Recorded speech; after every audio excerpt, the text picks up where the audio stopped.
आज का इस समारोह हमारे लिए महत्वपूर्ण इसलिए है कि 9 वर्षों में जो परिवर्तन देखने को मिला है, ओवरऑल परसेप्शन यूपी का जो चेंज हुआ है,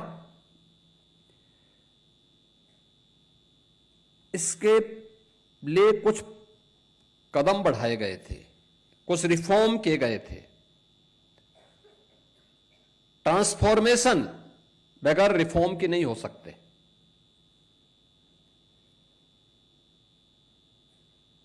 और उस ट्रांसफॉर्मेशन के लिए जो रिफॉर्म किए गए, उसका परिणाम किस रूप में हमारे सामने देखने को मिले, वह आपने इस बात को देखा होगा कि उत्तर प्रदेश पुलिस में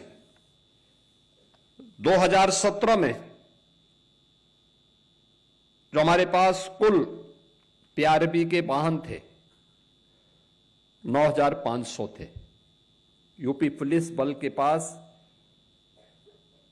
कुल 9,500 वाहन थे 4 व्हीलर के रूप में।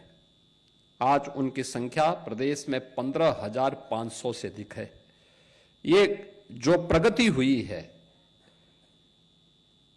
इसी प्रकार से अगर 2 व्हीलर की आप बात करें, 2017 में इनकी संख्या मात्र 3,000 थी, आज इनकी संख्या 9,200 से अधिक है।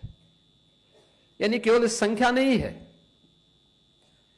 इसने पुलिस के रिस्पांस टाइम को न्यूनतम लाने में सफलता प्राप्त की। आपातकालीन स्थिति में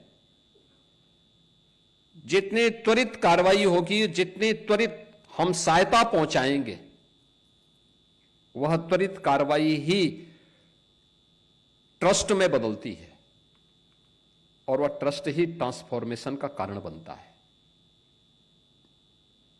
हमारी कार्रवाई वहां से प्रारंभ होती है और इसीलिए मॉडल पुलिसिंग के लिए जो 3 महत्वपूर्ण स्तंभ आदरणीय प्रधानमंत्री जी बार बार कहते हैं, उसमें इंफ्रास्ट्रक्चर, टेक्नोलॉजी और मोबिलिटी, ये तीनों का अपना महत्व है। अभी जो डीजीपी साहब कह रहे थे कि उत्तर प्रदेश पुलिस बल का जो पहले बजट था, वह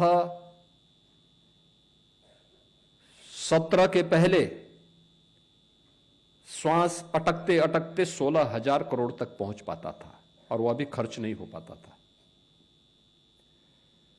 वर्षों पहले जिले बने थे, जिला मुख्यालय नहीं, पुलिस लाइन नहीं। क्या पुलिस परिणाम देती? पुलिस के पास पुराने असले, कोई सुविधा नहीं, अवस्थापना सुविधाएं जीरो, टूटे हुए बैरक में, टूटे हुए एस्बेस्टस सीट के नीचे रहने के लिए पुलिसकर्मी दिन भर की 12 घंटे की ड्यूटी के बाद जब आते थे, सर्दी, गर्मी, बरसात में उस टूटे हुए खपड़ेल के नीचे उन्हें रहने के लिए मजबूर होना पड़ता था।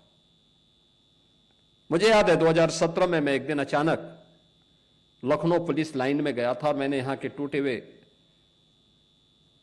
उस बैरक को अपनी आंखों से देखा था। जवान लेटे हुए थे, आराम कर रहे थे रात्रि भर की ड्यूटी के बाद, लेकिन जैसे ही मैंने दरवाजे के अंदर से झांका, मैंने देखा तो टूटी हुई चारपाई, अपनी आंखों को मलकर मेरी तरफ देख रहे थे। मैंने कहा आप जो समझ रहे हैं मैं वही हूं, लेकिन चिंता मत करो, आराम करो। तब तक पुलिस महानिदेशक भी पहुंच गए, होम सेक्रेटरी पहुंच गए। उन्होंने कहा आपने बताया नहीं। मैंने कहा मैं बताता तो मैं ये सब देख नहीं पाता, मैं इसीलिए आया हूं। और आज आप देखते होंगे उत्तर प्रदेश के 55 जिले ऐसे हैं जिनमें जो सबसे ऊंची बिल्डिंग होगी वह उत्तर प्रदेश पुलिस की बैरक की होगी, उत्तर प्रदेश पुलिस बल के कार्मिकों के बैरक की होगी।